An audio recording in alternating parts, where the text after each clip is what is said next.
Hey there. So today we are going to talk about emotions and feeling your feelings.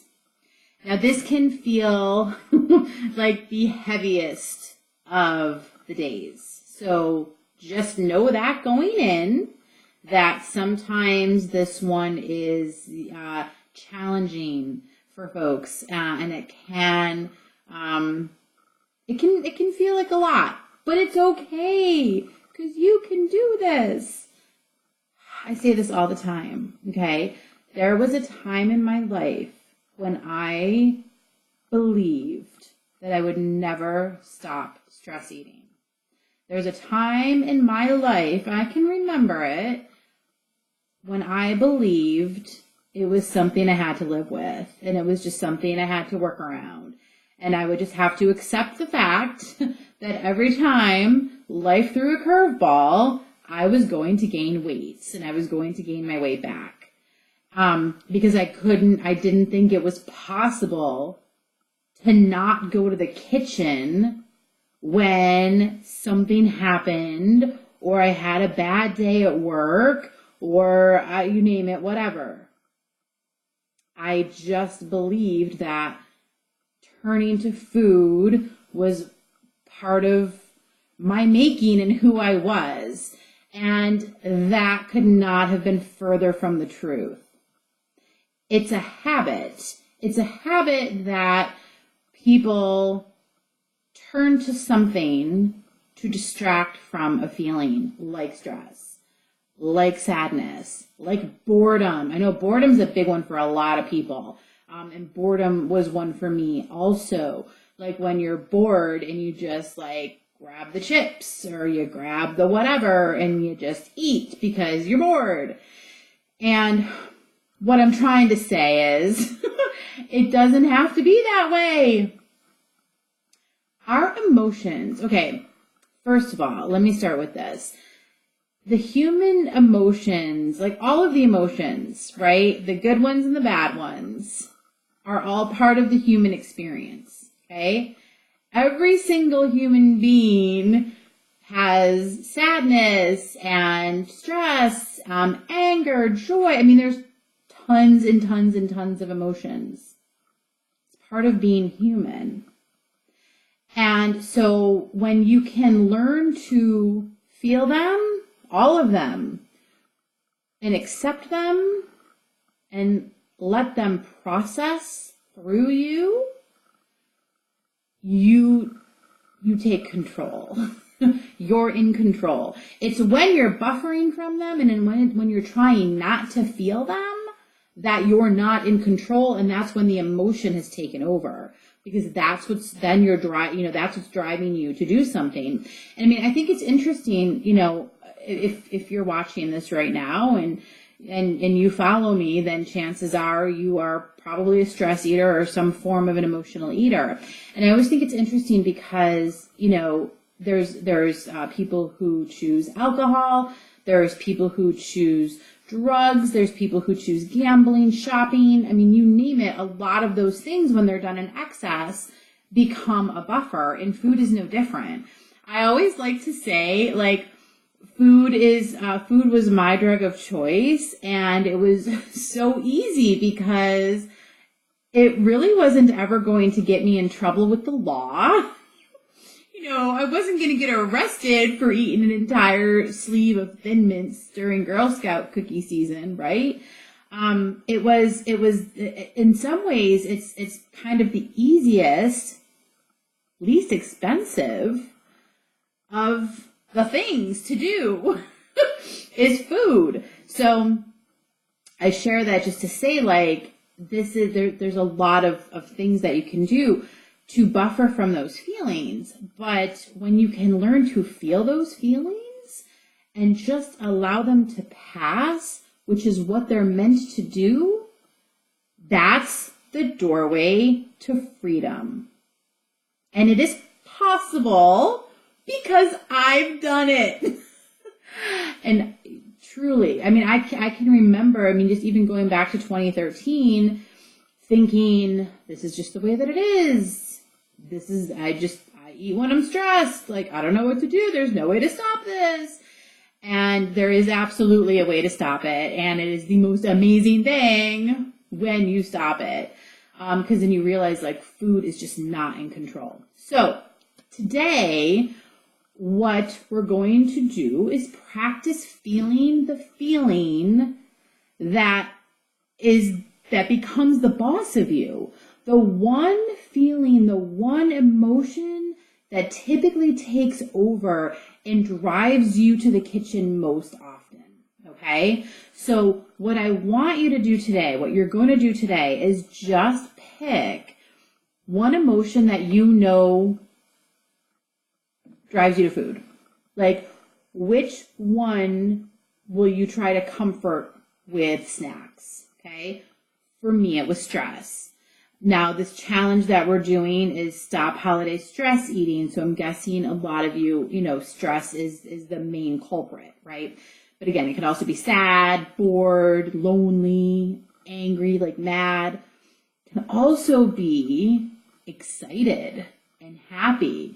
And it's interesting because a lot of times the definition used to be emotional eating was in response to any negative emotion. But it's different now. It's in response to any negative or positive emotion. And I find that fascinating because I know for me, I would get really excited about something. And the first thing I wanted to do was celebrate with food. And that just blows my mind because it was like, why does it always have to be with food? And I'll still every once in a while catch myself like, my husband got a promotion and I'm like, let's go out to dinner. And it was like, it just is fascinating. Every time I notice that, I'm like, it always goes to food. Anyway, but sometimes when we're excited or we're happy, like we want to go to eat. And I sometimes wonder if that's because, like for me personally, and maybe this rings true for you, there is almost like a fear of feeling that joy. Something interesting to kind of think about. But again, like feel the joy, feel the happiness, right? Feel the stress, feel the boredom, feel the sadness, feel the feelings. It's all part of the human experience. And when you can do that, when you can learn to feel them instead of stuffing them down or buffering from them, distracting from them, that puts you in the driver's seat. That puts you in charge. Because here's what happens, and I just want you to think about this for a second. When you're stuffing down your feelings, so when you're eating your feelings, and that's what we do as emotional eaters, right? The feelings aren't going away, right? When you don't offer them the opportunity to process, they're not going anywhere. They're staying with you. They're staying inside. I want you to think of them almost like getting trapped in your body. So I'll use stress as an example again. Something happens and it causes a lot of stress. And so you find yourself in the kitchen eating the Oreos or whatever. And you're buffering because you don't want to feel that. You don't want to feel that stress. You don't want to feel how icky that feels. And no one wants to feel stressed. But as when you're not processing the feeling and instead you're stuffing it down and it gets locked inside, there's nowhere for it to go, guess what? It's just going to come back. And then the same thing's going to happen. You're going to stuff it down again. And it's just staying locked inside. As opposed to sitting with it, processing it, writing about it, noticing what's coming up, letting it move through you, letting that stress process, whatever the feeling is, because then once it's gone, it's gone. And you have, it's not like locked in anymore, right? It's kind of gone through and it's done its thing, what it was intended to do.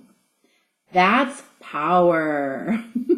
And that's freedom. And yes, I know it's not fun to feel the icky feelings, but they're temporary. And it's funny because when you think about it, when you're stuffing them down with stress, you're actually prolonging that because it's going to come back. It makes it worse. And then you have the stress of I just ate a whole package of Oreos. I mean, I'm just using Oreos, right? I just kind of pick whatever comes up in my mind. Because then you've got the stress of like, I just ate that. Oh my gosh, blah, blah, blah. Now what am I going to do? This is never going to end. Da, da, da, da. Like the stories start. So you're actually making it worse than what it would be like to just feel that feeling and let it process. So I just want you to think about that today as you're going about your day. And I've included some questions to answer.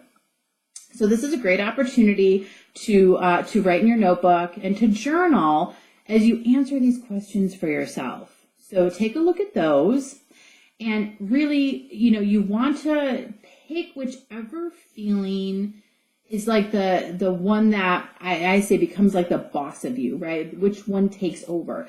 And listen, you might have several. That's okay.